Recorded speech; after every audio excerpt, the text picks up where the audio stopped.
tutawezana. Hii ni first leg by the way, na pia Tote wako pale bado wanacheza. Watu wanasema Tote itashinda hii kitu, mimi nasema Manchester United tutashinda hii kitu. Manchester United versus Bilbao.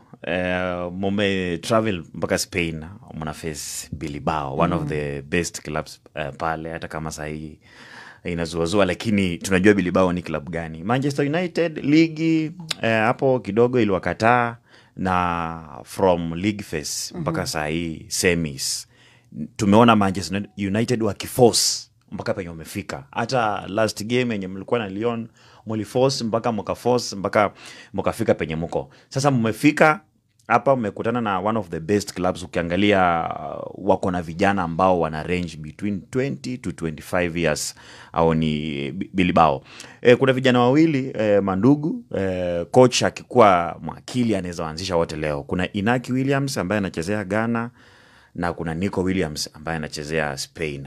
Wote ni mandugu wa baba moja ambaye anajulikana kama Felix Williams, alikuwa player.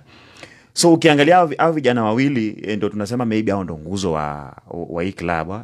Aswa sana Nico ambaye watu wanatambua alitamba sana pale kwa Euro mpaka wakabeba. So ukiangalia Manchester United game ya last weekend na Bournemouth yenye mlidraw, kuna makosa ambayo ilifanyika pale. Defender sijui ni diff ama mid dogu kuna venye alitelesa akanyang'anywa, alafu Bournemouth wakafunga bao, yes Semenyo akafunga bao.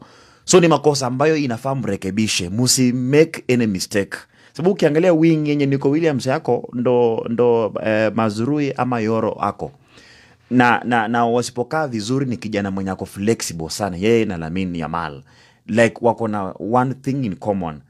Any slight mistake ashapita, ashapeana, bao imefungwa. Ukiangalia wing nyingine yenye Inaki Williams yako ni Luke Shaw na Doku tumeona akifanya mistake last weekend wakicheza na Bournemouth, akifanya same mistake, Manchester United mnakuwa punished. Lakini mkikaa vizuri, nikiangalia tu vizuri, mkae vizuri, by the way mko na squad fit, mnaweza make it kwa finali.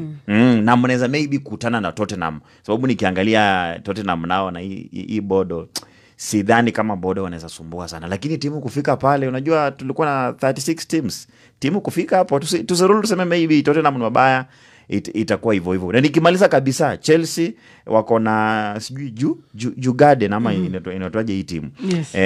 Pia Chelsea wako away, wanaweza win. Alafu ukiangalia Real Betis pia wako pale na Fiorentina.